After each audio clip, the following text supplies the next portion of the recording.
murume uya ikauya ndotora kabozi iri kupiwa vanhu vese vanenge vangoita zvakanaka. It means ndenge ndaita zvakanaka chinzonzwe pane point mota.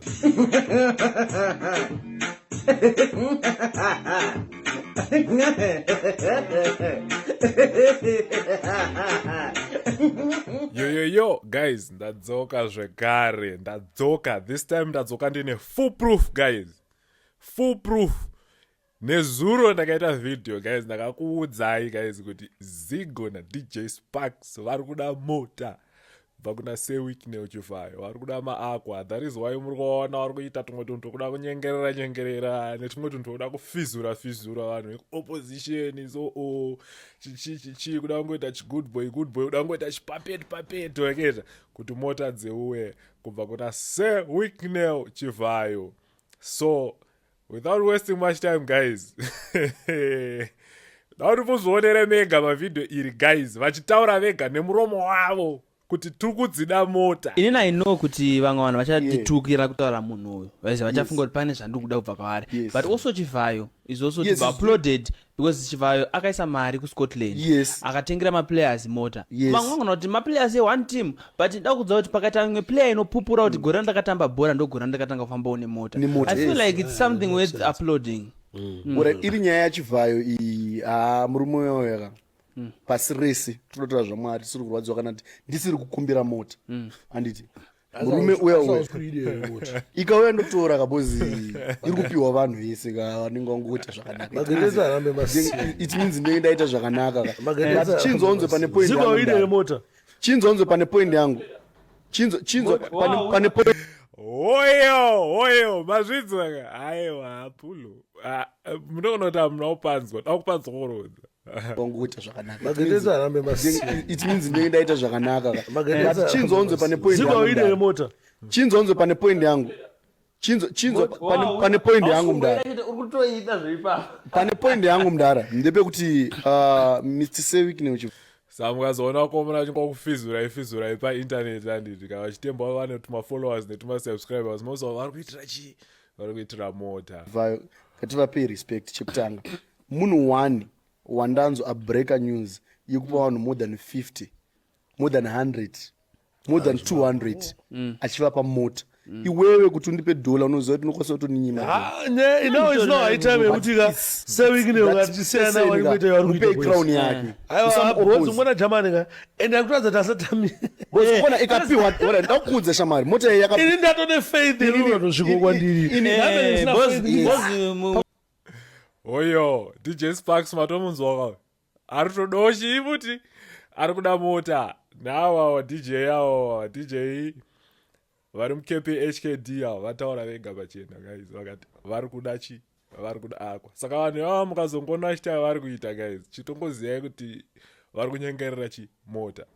These guys they are now becoming puppets. Nyoro uno yapinda kumajournalist ka Ruben Baro yanamwa.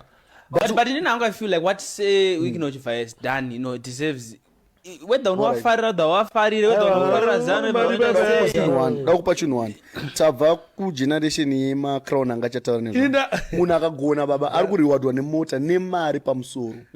With who? With the Seweeknell. Totuka munhu akadaro. No, chinoitika ndechekuti vanhu vemuZimbabwe tine toxic so tikangona munhu achitirwa zviri boto tsamwa. Vanhu vari kuzonyanya kuda unodhipisira politics but mufeso yakagara nemari dzake. Even zvikanzi ndezvekunzi politics asati takambozvinzwa kuti pakatopiwa vanhu masini zvakadaro. Ana mambondini alright mpinga dzakunzi dzakasheka dzidzi kana mukuru Passion Java tsvagai mabasa baba vanhu vachinji vanongochema nemapromises. Iwewe I hope wakatopromiswa naZigo but hapana chakauya but mukuru Seweeknell Seweeknell wakati akwa uri kuda Passion Java yaramba kupera. Iwewe isu tiri kumbira mari but sewiki ineyo havana kusvika vachiti ndiri mbinga vakasvika vachiita action yembinga ubva wazirakidza munhu ezoti imbinga pakazi nyenyenyenye baba sakati ndimwe tema yakapisa jinimbe rest in peace Boss G ndambe ndakafunga kuti Boss G ndiye anyaradza sewikino ndambe ndakafunga kuti Boss G ane mari yakasewikino aiwa baba wikino ane mari yakawanda munhu yauya ane mari yakawanda inachikugadzira mari ndiri billionaire munhu yaya is a billionaire yeah is close to that plus I'm close to ambesa ne mari yakawanda mari yapa indofura kakubhiga munhu akakaka ndike kuda kupiwa mota I think my boys aka vamwe vavo ka havatobhigiwa namudhara wakumba sekabhigirwa kavanta sewikneyo chaiko ambesa ne mari yakawanda mari yapa inogona kutopfura zvekuma 50 million ana sewikneyo ava ndo vanhu vaifanira kunge vachizowanikwa vachitsvagawo any recognition imwewo kuzonzopane street inonzi Chivayo street kana stadium inonzi Chivayo street inzwayo pfungwa dzedu mageto youths amazo inzwayo pfungwa capacity yepfungwa idzi nyika inoenda kupi with people who got such dead mentality like this kana chistatue chake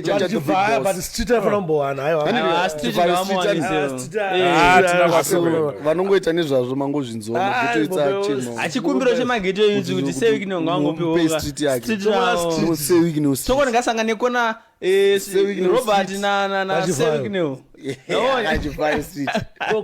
kona Robert Mugabe na Chivayo kona Robert kona anzani Chivayo na idzikanzwa nemari kona chimi akuti akudze boys vanakawana nemari pahistory yemari vane mari but hapana vanokwanisa kupa munhu kana mota masini aya mapiro ari kuitwa ini baba sazepa kuzopiwa imwe zimota nopisa bva ndeka 100,000 apaka achinzika pocket money and most people they started to attack munhu akadaro akazodai you know one thing chanje angu boys rangutsvagai mabasa pareal chako tsvagai mabasa like because painzi maartists aicampaigna chichi for the part the leading part ndarara ndakavhura ziso ndichifunga kuti pamwe ingangonzi DJ Luster coincidence waicampaigna for the part isusu taicampaigna mudari inzwai kunyema inini kutanga unana ward 40 yese ndizita naGlaudina ndini ndaita host DJ waikamenerani it's a secret guy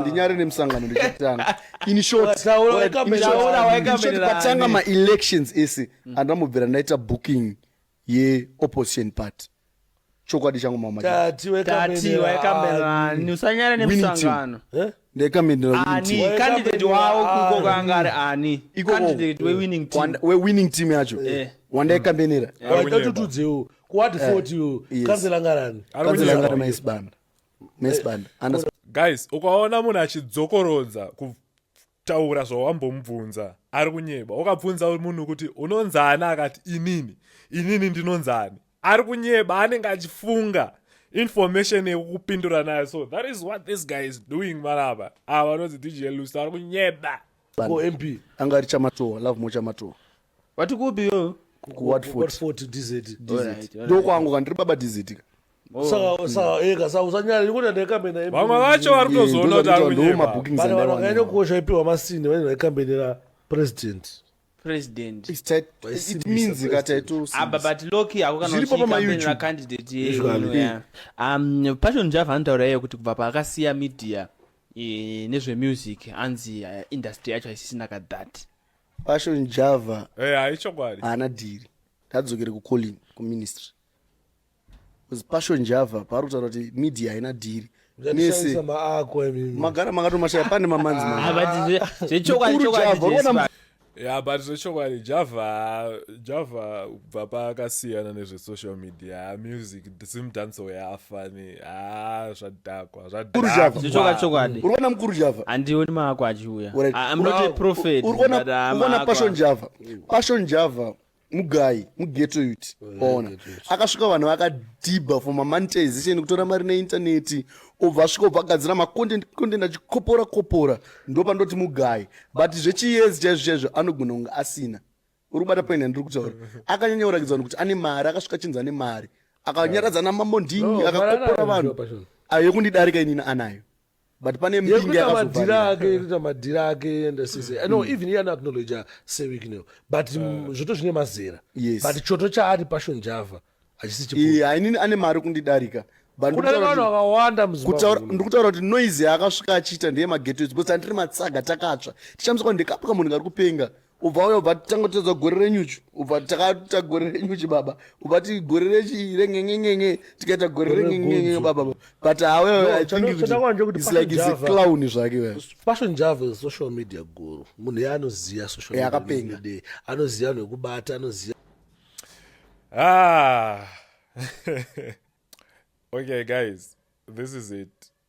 Ndofunga mazvenzwira vakomana vachikonfesa vega nemiromo yavo kuti vanoda vaakwa vachibinga mbinga this and that inangwa ndisiri ndataura apa pana chekuanalyze apa kega vataura vega nemuromo yavo. So this is God K TV. I'll see you on the next video.